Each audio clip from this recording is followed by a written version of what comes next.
1966, and more than 200 students and a dozen teachers at two Melbourne schools are sure they've just had a close encounter.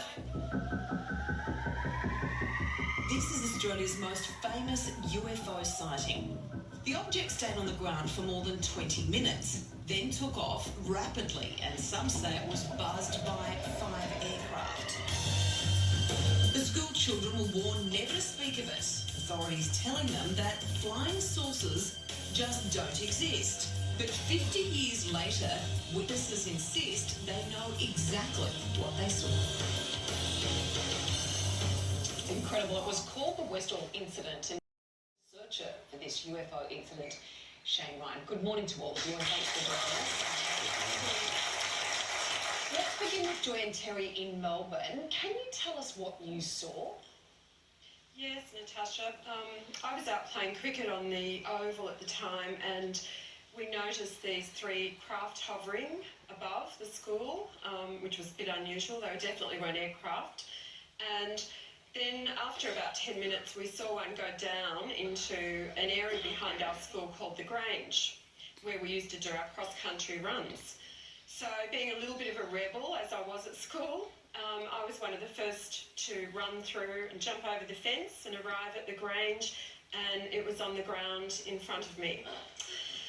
The other two girls had arrived before me, and one was hysterical, Tanya, and the other girl had fainted. So I just looked at it, and after a few minutes, it just raised up above me, probably to about 12 feet, turned on its side, and went zoom straight up into the air and disappeared almost instantly. And there were two other craft in the air at the time. Joy, did you see something similar, and what were you thinking? I was actually in science class, and we had a student had rung in and flung the door open and said, Mr. Greenwood, there's things in the sky, there's flying saucers in the sky. So we all ran down the corridor and out onto the oval, and yes, there were flying saucers in the sky. I saw 3 of them, but it took me quite a while to sort of comprehend what I was looking at, because I'd never seen anything like that before. Jackie, it's quite intriguing. Did you also see those flying saucers? I saw a flying saucer. I don't recall there being more than one. But we were down the back, I was down the back of the oval with Tanya when we noticed it in the sky. It did some manoeuvres which were very strange, which is why our attention was drawn to it in the first place. And then it came down over the Grange, we could see it coming down, so we took off after it.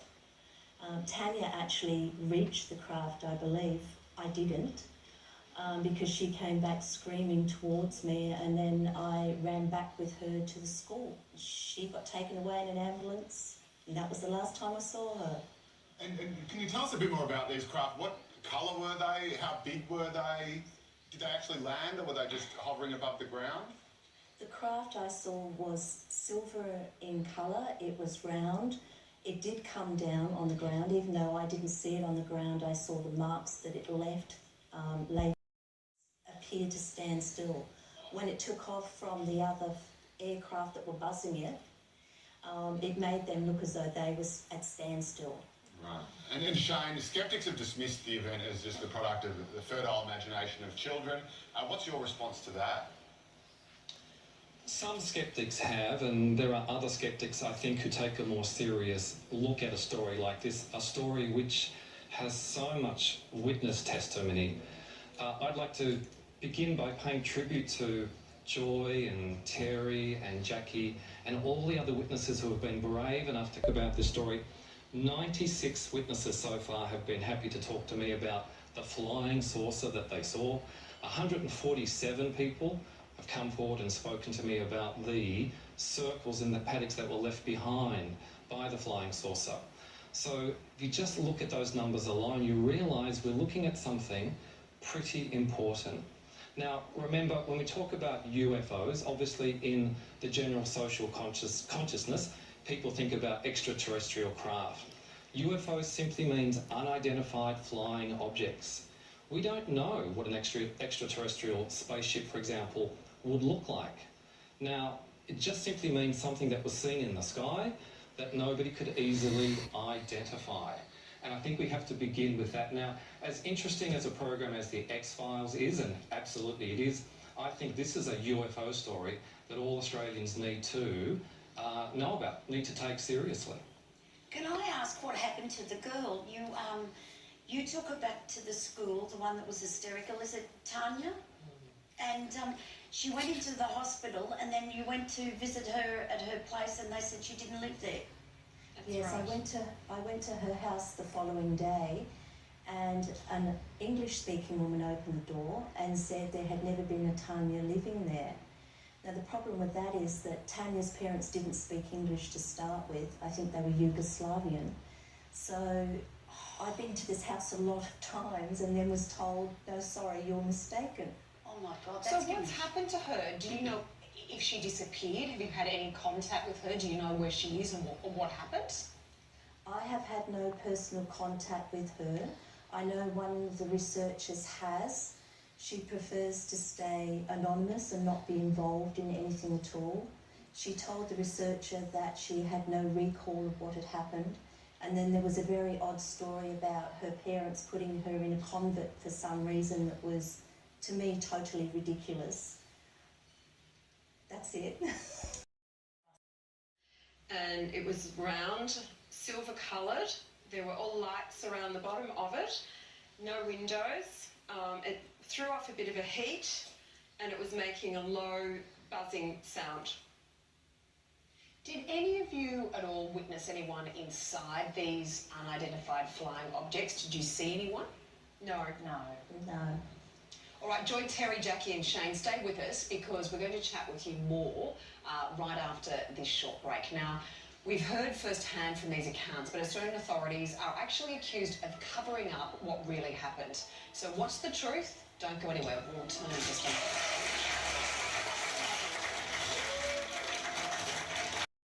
50 years ago, when many people reported seeing a UFO land in suburban Melbourne. We're joined once again by Joy Clark and Terry Peck in Melbourne, and in Brisbane, Jackie Argent. Now, they were just school children at the time and clearly remember what they saw. Also joining us from Canberra is principal researcher for this specific UFO incident, Shane Ryan. Joy, to you firstly, now you were interviewed by journalists, reporters at the time. What has happened to your story since then, and do you think there has been a cover-up? Oh, absolutely.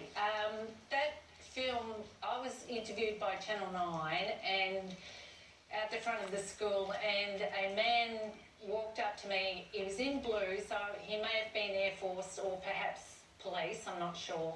Put his hand on my shoulder and told me to stop talking and go back into the school, and then turned around to the the cameraman and the reporter and told them both to go away. But previous to that happening, not long after the sighting, the army arrived opposite the school in 3 jeeps and jumped out of the back, and they were in camouflage gear and all that sort of stuff. So they were sort of out the school for quite a while. And then we had a special assembly. We were all called to a special assembly and told that we hadn't seen anything. It was a weather balloon. We were all massively hysterical. Don't talk about it. If you talk about it, you'll get into trouble. And I got detention because I had been interviewed by Channel 9. Joy, let me ask you a little bit more about that. What would you say, because there might be people listening to your story today and being a little sceptical and thinking you're a little girl, sometimes memories can change even though we're convinced that we see a particular thing, and perhaps it was a weather balloon or some other sort of aircraft and not necessarily a UFO. No. Definitely UFO. I'd never seen anything like it before, and we were used to seeing aircraft because we weren't that far away from Moorabbin Airport. So we would quite often see the little planes fly around. So it was nothing like I've ever seen ever since either. How old were you? 12 and a half. Okay. And how soon after you saw the flying saucers did the Army and or possibly Air Force personnel show up? How quickly did they get there? I reckon probably 25, 30 minutes. Right. And Shane, do you think that this could have been some kind of piece of military equipment or some other type of apparatus that's perfectly innocent? Well, I take an agnostic view of UFOs, and this particular UFO story included, because we simply don't know. We don't know what UFOs are. But I think it's fairly obvious that it's difficult to find simply a prosaic, mundane explanation for what so many of these witnesses saw. It's easier for us to say what it wasn't. If you look at the evidence, if you sit down with the hundreds of witness testimonies, we can say fairly confidently, this obviously wasn't an aeroplane, it wasn't a helicopter, it wasn't a drone, it wasn't a kite, and I don't mean to prick anyone's balloon, but it wasn't, to me, quite obviously a meteorological balloon or anything like that. So then we're left with the mystery, what was it? Now remember, when we talk about UFO stories, it's often these days lights in the skies, people out in the outback seeing something while they're alone. This happened in broad daylight, literally hundreds of witnesses, and not only did the flying saucer fly low over 2 schools in front of all these students and local minutes, and in addition to that, there was this incredible response to this incident. As Joy has mentioned, police, military, and more. I understand you were a little sceptical at the start before you investigated this. Sure. And you seem also to be saying, you're impressing that it's an unidentified flying object, and then you're calling it a flying saucer. Do you think it's an alien craft? Do you think aliens were in there? Or are you sort of playing it safe here? Well, I'm trying to be rational, I'm trying to be logical, I'm trying to be fair to the evidence. I often like to refer to it as a flying saucer because that's what it was called at the time. It was called that because that's what it looked like. A saucer turned upside down on another saucer or bowl. That was the shape that it presented. It was an unidentified flying object. It was seemingly a solid, metallic-looking object that flew, that nobody could identify. Now, I think that's as much as we can say, but what is really interesting is the level of response to whatever this was. And I don't know what it was, but certainly the government authorities, the Royal Australian Air Force, the Army, the Civil Defence Organisation, all responded on this day. Why did they respond, and why, in addition to that, is there no information about this incident publicly available in any of the government archives? There's some of the interesting questions. Well, look, it's hard to know. Jessica's right in a way. Over the many years, our memories do change a little bit, but it is burned into my memory. I know what I saw, and no matter what anyone says, I know that it was something very unusual, and the way it took off at that speed, I doubt very much if there was anything in that day that could take off like that. Shane, you claim you've spoken to more than 100 witnesses. Why do you think there was a cover-up? It seems at very, very high levels. Well, that's the $94 million question. I guess we do know that a very high-ranking public servant from the Department of Supply was dispatched to Westall that day. He investigated.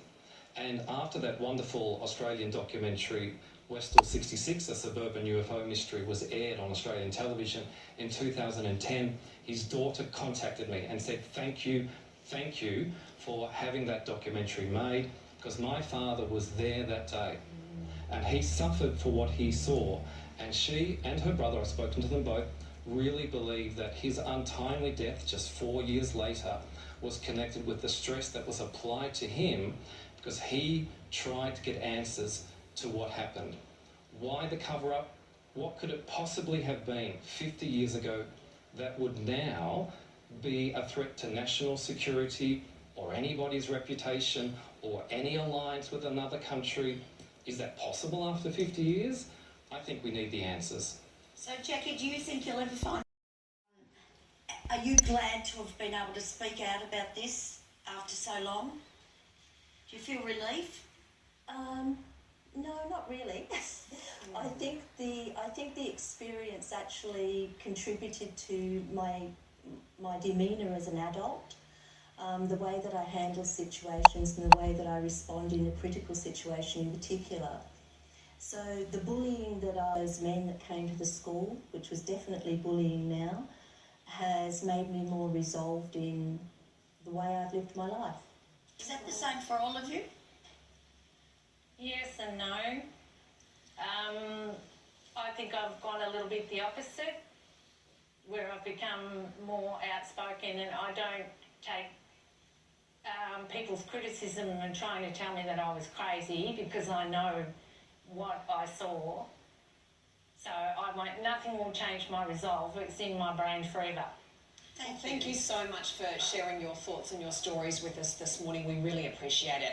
Joy Clark and Terry Peck in Melbourne, Jackie Arden in Brisbane, and Shane Ryan in Canberra. We genuinely really appreciate your time and for sharing your stories. Thank you so much. Thanks, guys. Thank you. Thank you. I think frustrating for them is they are adamant what they've seen, and they're very frustrated because they're not believed. It's just bizarre.